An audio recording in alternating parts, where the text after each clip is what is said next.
Hi, this is Karen from Layers of Learning, and today I want to talk to you about planners. So we sell a few different planners on Layers of Learning, and I've used all of them in my homeschool. And today I'm going to show you an additional way that we use planners. I'm really into planning, you can probably tell.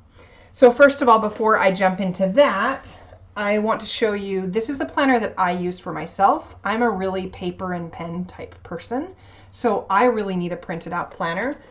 And my planner has like colorful tabs, and then each of my unit plans goes right in here. You can see that this is a page about Unit 1, and it has the library books that I'll use, and it has the explorations that we'll do, and the things that I want my kids to learn, and some writing ideas. And I do all of this planning over the summer. I love it and spend a lot of time doing that.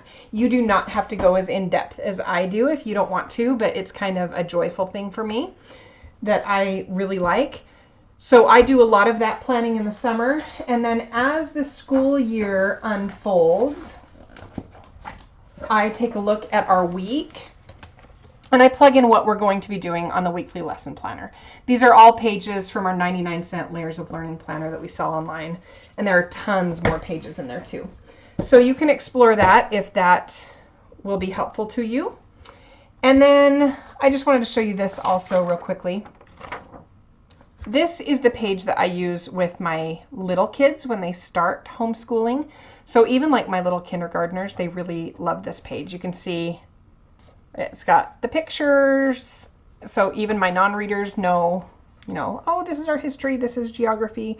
They can tell what they're checking off for the most part. And they put stickers on this as they complete things. At the top, I list their daily assignments.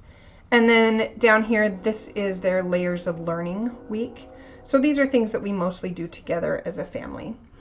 Their daily assignments are things like math facts that's going through their math flashcards and practicing, and they have a math lesson, and they do handwriting, and they have computer time and PE. And so I list all of those things so that they learn to be accountable for their day. As they check things off, they can see how close they are to the end of their day. We don't have a strict, like, you must do it in this order kind of a thing. We're really, really flexible, and we're actually a very movement and fun-oriented family-style homeschool. But they still can check things off and see what they have left, and it helps all of us to just stay on track. And mostly, it helps ease my burden, because they can then work in any order. If I'm busy teaching someone a math lesson, they can jump over and do their handwriting and go, I got my handwriting done, Mom. And they get to put their sticker up or check it off, and they can kind of stay on track, even though I'm not right there telling them exactly what they need to be doing.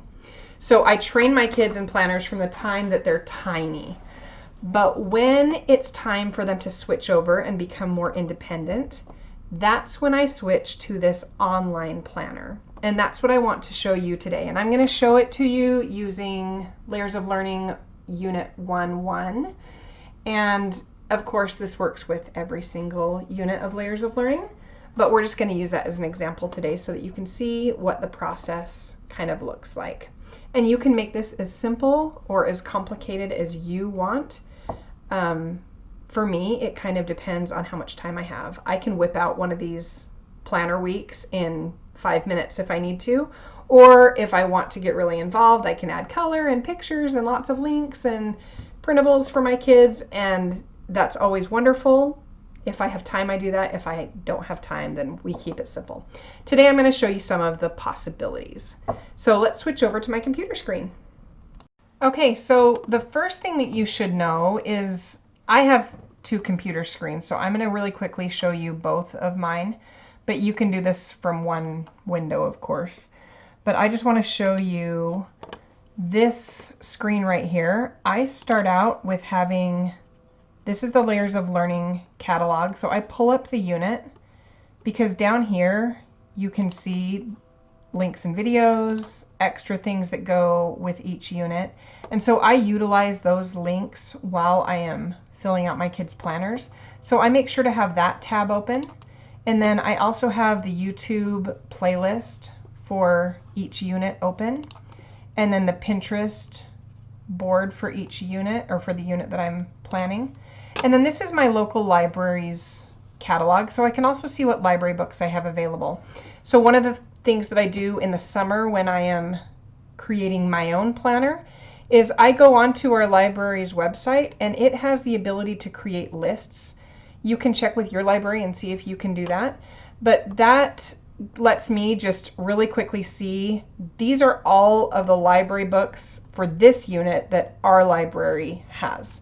Of course, sometimes I buy things on Amazon or have access to books in other ways, but this is really helpful to me to have these screens up while I am filling out my kids' planner, because then I can really quickly grab links. It makes it all really fast.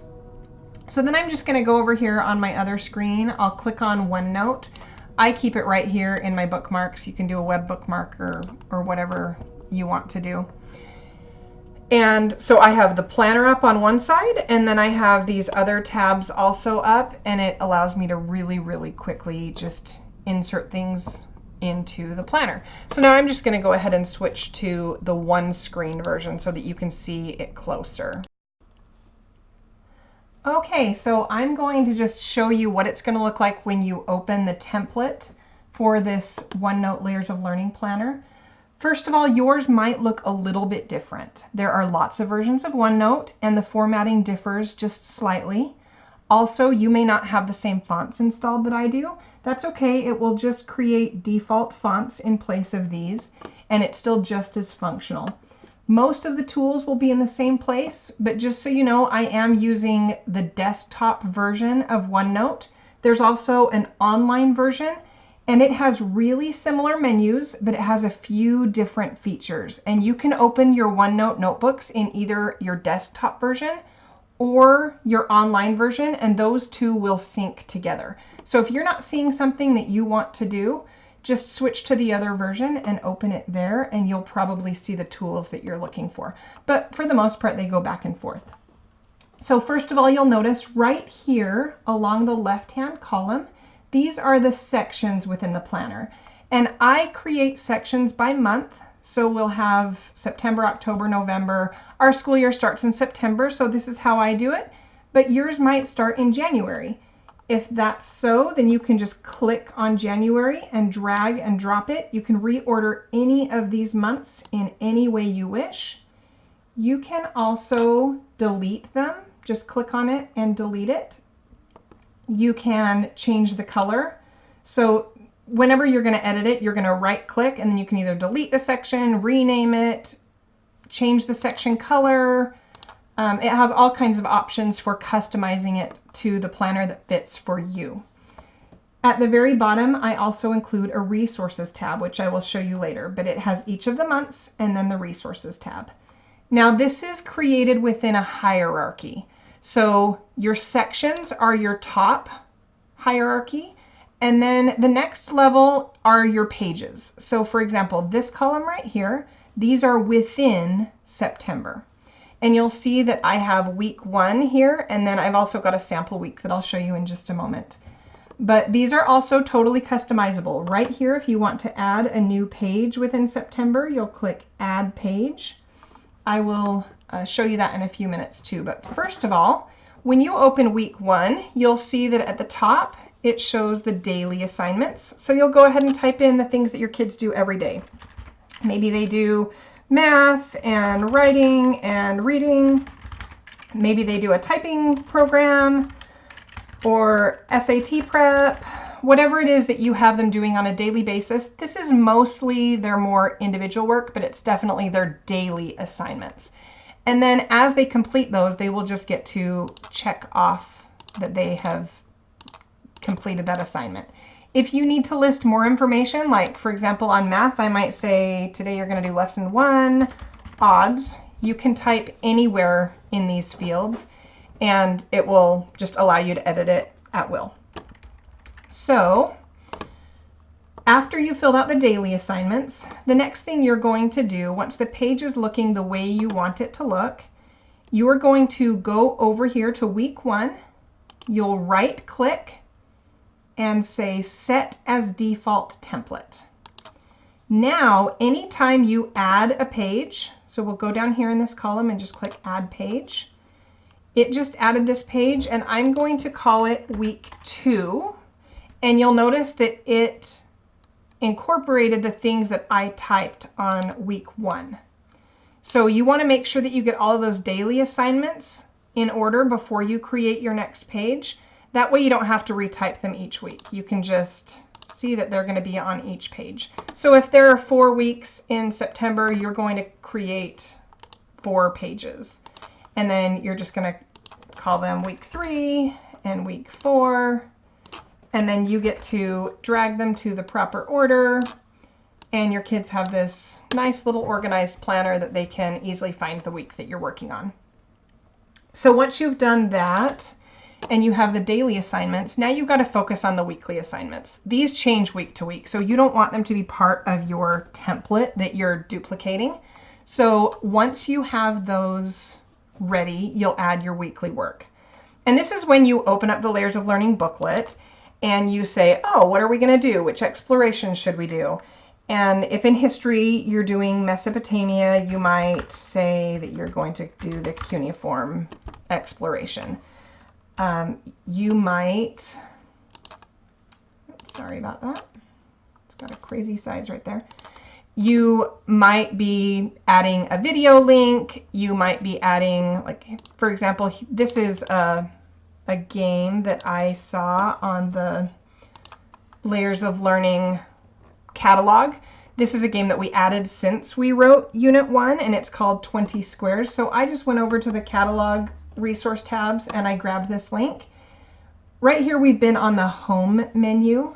If you go over to the Insert menu across the top, you can see that you can add tables, files, printouts, pictures, online videos, links, audio. You can add all sorts of things. So we're just going to add a link because this is directly from the Layers of Learning catalog. That's the link straight to the PDF, and I will name it 20 Squares. And then that appeared for my kids in their planner. I have the wrong font selected, so sorry about that. I just went in and changed that font. So you can add anything you want onto any of these columns: history, geography, science, the arts, and writer's workshop. You can also change these. Let's say that you don't do arts. You could just change that category. Again, type and customize any way you wish. So I want to really quickly show you this sample week because it's all filled in. So these are the kinds of things that we have on our daily assignments. My daughter plays the violin and the piano, so she practices that each day. These are things that she mostly knows how to do on her own. Every so often she needs help with an assignment, but for the most part, she just gets to check it off as she completes it. And I'm really, really flexible. I let my kids work in whatever order they want. And if they finish 2 math lessons in a day, they can check them off. Even though it says Monday, Tuesday, they get to work how they want as long as by the end of the week we're done. And we, for the most part, try to stay on track and finish everything for the day, but sometimes they do extra. And then down here at the bottom, you can see that this is filled out with the unit that we're working on. And here's a video that I want her to watch. This is a book that she's going to read, Gilgamesh the King. The Fertile Crescent map, I embedded the PDF right here. Again, that's just using that insert tool, and you can just click on File and then grab a file from your computer and it will insert it right there. She can click on that and it will open it and she can print it. And then it has the different explorations that I want her to do. And then I asked a question. It says, ziggurats were the highest buildings in Mesopotamian society. What are our tallest buildings? Do they reflect things we value?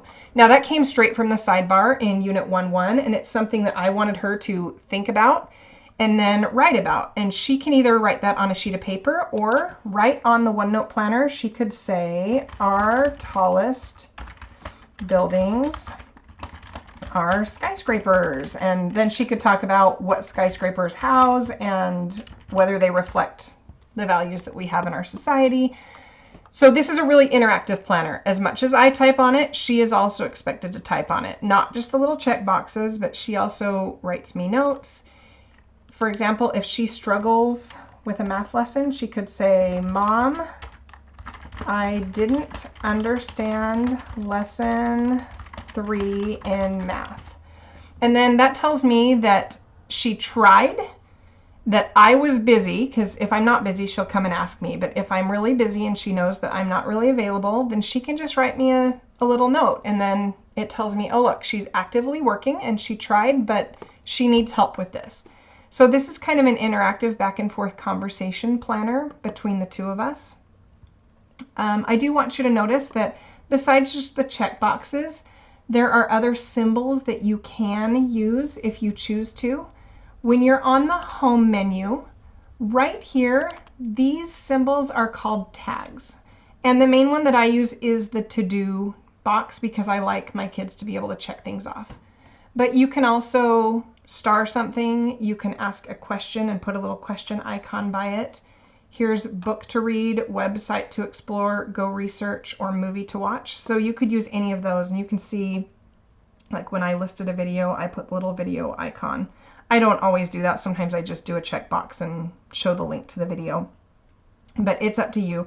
These are available, and you can even create your own custom tag. So if you click Create New Tag, right here on the side, you'll see a menu where you can name your tag and then choose from all sorts of icons. And then that tag will stay in your OneNote program, and you can use those as often as you want.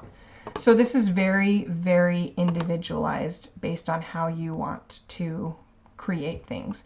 And like I said, when I have all those pages open, you know, I've got my unit catalog open, and I've got the Pinterest page open, and I've got the YouTube playlist open, it is so quick to just go and grab a link and stick it right here in her planner. It's all right there for me. And then right at the bottom, I often will put notes for the week. Some weeks I don't really get to this as much if I'm really busy, but it's little reminders for her about anything that she might need to know. I also do things like this on ASL. She's learning sign language this year, so I wrote, what signs are you working on? Come show me your new signs. You know, she is in the same room with me. We're all doing school in the same room, but part of her being independent is her getting to come to me on her timing and her terms. And so this planner is a really valuable way that we can do that. You'll notice it also has a note here for her. We're going to the Indian Painted Rocks this weekend. Make sure you're ready to share what you learned about cave paintings with everyone. So all week in the arts, she watched this video. We together made a cave painting in our safe room. She read a book called Painters of the Caves, and then she went on the Lascaux virtual expedition online. And then she's going to come on this field trip and basically teach her little siblings about what she learned. And then often at the bottom, I just put a little personal note. It says, welcome back to school. Thanks for being so amazing and helping me get the schoolroom set up. Let's make it our best year yet. Love, Mom. So you get to type on this. Your kids get to type back. You can change whatever you want or add whatever you want. You can also do something really neat that I want to show you. You can just grab an image from online. So I just copied the image and then hit paste, and it will just paste images right into your OneNote planner. Now you notice that the images appeared right here. If you delete that base image, then you can see that the image I filled in changes. So if you want to have it become like an index where they can quickly visually see what they're learning about, you can add an image to the page and it will add it here on the pages menu as well. So your kids can see all the different topics visually. One last thing that I want to show you is the resources section. So if we click on resources, these are the kinds of things that are included in our high school planner. And since this OneNote planner is intended for kids who are becoming more independent, we borrowed from the high school planner and included a lot of the same things here. So this is a reading record. It's just a record of the books that they read throughout the year. So at the beginning of the year, I list the books that I want my kids to read. So if I want her to read To Kill a Mockingbird and Uglies, and you know, I can list whatever books I want her to read, and then she checks them off as she does that. And then she also gets to choose her own books, and when she reads, you know, when she finishes a book, she just adds the title to her reading record. That keeps track of everything that she read throughout the school year. And then the next one is if you have extra time. This is something that I've enjoyed having for my kids for those moments when we're still doing school. I'm not ready for them to be done yet, but they're kind of done with what they can finish. And so this just has some ideas that we use in our homeschool for things that they can do in those moments. They can organize their workspace and materials, they can read a book, they can write in their writer's journal, they can study their word work words or draw in their art sketchbook, or whatever it is that you want to list. Again, you get to add to this list and you can change it however you want for the things that you want your kids to do when they have extra time. Next is the web resources tab. My kids really like to be online, but I am pretty picky about where they go online, and I'm careful about web safety. So I have these web resources that are websites that I already checked out that I'm okay with my kids going onto, and they don't have to ask permission during the school day to go on these sites. Now, if they're going to go somewhere else, they just have to say, hey mom, I'm going to do a Google search for ziggurats. Is that all right? And I say, yep.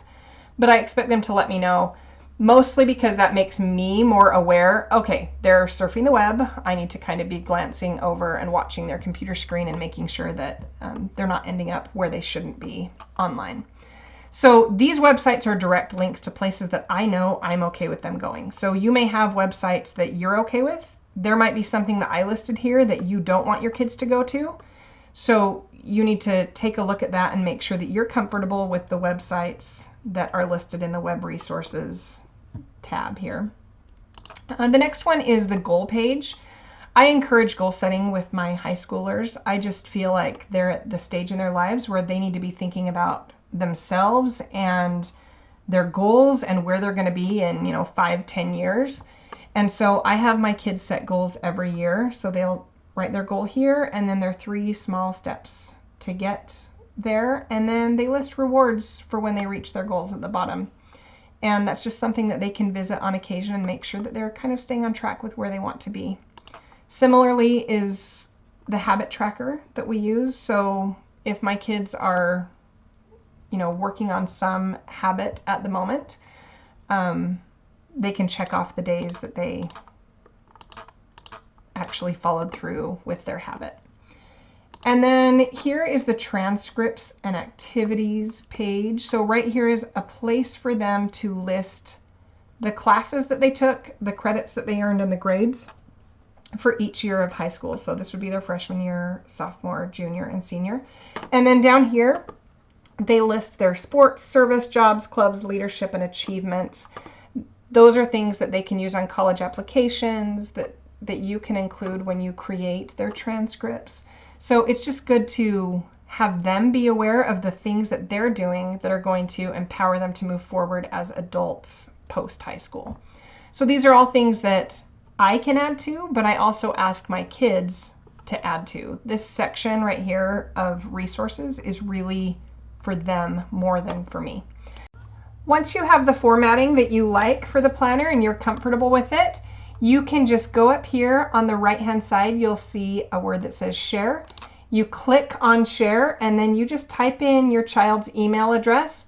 You want to make sure that you have selected that they can edit it, because then they are going to be able to check off those boxes and write those notes to you. And then you just hit share.